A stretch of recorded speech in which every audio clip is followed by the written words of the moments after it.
ડ્રગ્સના દૂષણને ડામવા માટે પોલીસ દ્વારા કરવામાં આવેલી એક મોટી કાર્યવાહી વિશે સુરત પોલીસ કમિશનર શ્રી અનુપમસિંહ ગેહલોત સાહેબના નેતૃત્વ હેઠળ ચાલી રહેલા no drugs in Surat city અભિયાન અંતર્ગત ખટોદરા પોલીસે એક આરોપીને નશાયુક્ત માદક પદાર્થ મેફેડ્રોનના મોટા જથ્થા સાથે ઝડપી પાડ્યો છે। ગતરોજ ખટોદરા પોલીસની સર્વેલન્સ ટીમને બાતમી મળી હતી કે ઉધના મગદલા રોડ પર નવજીવન સર્કલથી સોશિયલ સર્કલ તરફ જતા સર્વિસ રોડ પર એક વ્યક્તિ સફેદ કલરની મર્ગબેન મોપેડ પર મેફેડ્રોન ડ્રગ્સ વેચવા આવવાનો છે। બાતમીના આધારે ખટોદરા પોલીસ ઇન્સ્પેક્ટર શ્રી સી.કે. નીનામાના માર્ગદર્શન હેઠળ પોલીસે તાત્કાલિક કાર્યવાહી કરી અને સરકારી પંચોને સાથે રાખીને નિર્ધારિત સ્થળે છાપો માર્યો હતો। આ દરમિયાન પોલીસે જાંબલી કલરનું શર્ટ અને કાળા કલરનું પેન્ટ પહેરેલા એક શંકાસ્પદ વ્યક્તિને તેની મોપેડ સાથે ઝડપી પાડ્યો હતો।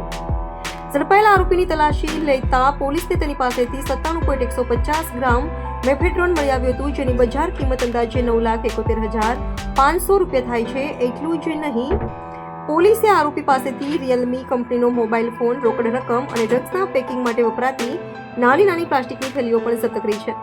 સ્થળ પર એફએસએલ અધિકારીને બોલાવવામાં આવ્યા હતા અને તેમણે નાર્કો ટેસ્ટિંગ કિટ દ્વારા મેફેડ્રોનની પુષ્ટિ કરી હતી। પોલીસે આરોપીની મોપેડ પણ કબ્જે કરી છે। આમ કુલ મળીને પોલીસે 10,01,300 રૂપિયાનો મુદ્દામાલ જપ્ત કર્યો છે। હાલમાં પોલીસ આરોપીની પૂછપરછ કરી રહી છે અને આ ડ્રગ્સ ક્યાંથી લાવવામાં આવ્યો હતો અને કોને વેચવામાં આવનાર હતો તે અંગે વધુ તપાસ ચલાવી રહી છે।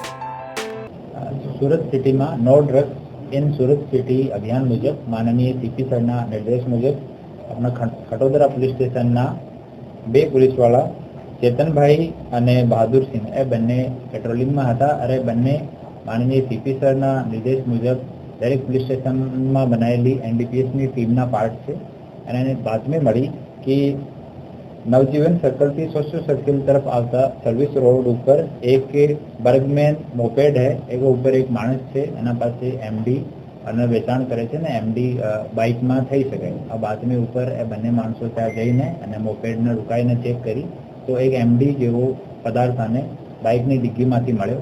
એના પછી તરત જ સિનિયર અધિકારીઓને જાણ કરવામાં આવી, એફએસએલને અને સરકારી પંચોને ત્યાં જાણ કરવામાં આવી। સરકારી પંચોની હાજરીમાં એફએસએલ ચેક કરતા જો નશીલો પદાર્થ છે સફેદ કલરનો એમડી પ્રતિસ્થાપિત થયો અને જો આરોપી છે એને અટક કરવામાં આવ્યો છે। આરોપીનું નામ જલાલુદ્દીન ઇસ્માઇલ શેખ છે। वो ફર્નિચરનું મજૂરી કામ કરે છે અને વરિયાળી બજારનો રહેવાસી છે।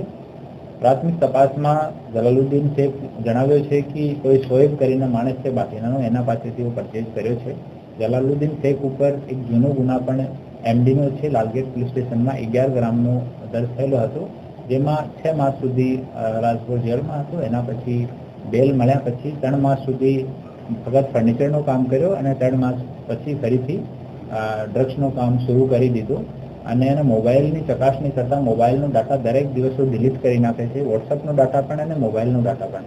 તો મોબાઈલને એફએસએલને મોકલવામાં આવશે અને જે જો પણ ડિટેલ મળશે એના ઉપર પર ફર્ધર કાર્યવાહી કરવામાં આવશે। એના વિરુદ્ધમાં એક લાલગેટ પોલીસ સ્ટેશનમાં જુગાડનો પણ ગુના છે, 2 ગુના જૂના છે અને એક ત્રીજો ગુના છે અને ફર્ધર જો ઇન્વેસ્ટિગેશન છે એ ચાલુ છે। ટોટલ જો મુદ્દામાલ મળ્યો છે એ 97.150 ગ્રામ છે, જેની જો કિંમત છે 9,72,500 રૂપિયાની છે અને મોપેડ અને બધું મળીને 10,01,300 રૂપિયાનો ટોટલ મુદ્દામાલ કબજે કરવામાં આવ્યો છે અને ફર્ધર ઇન્વેસ્ટિગેશન ક્યાંથી લઈને આવ્યો, જે વેચાણ કરતો હતો તો ક્યાં વેચાણ કરતો હતો, બીજા કોઈ માણસ પણ ઇન્વોલ્વ છે, એની તપાસ ચાલુ છે।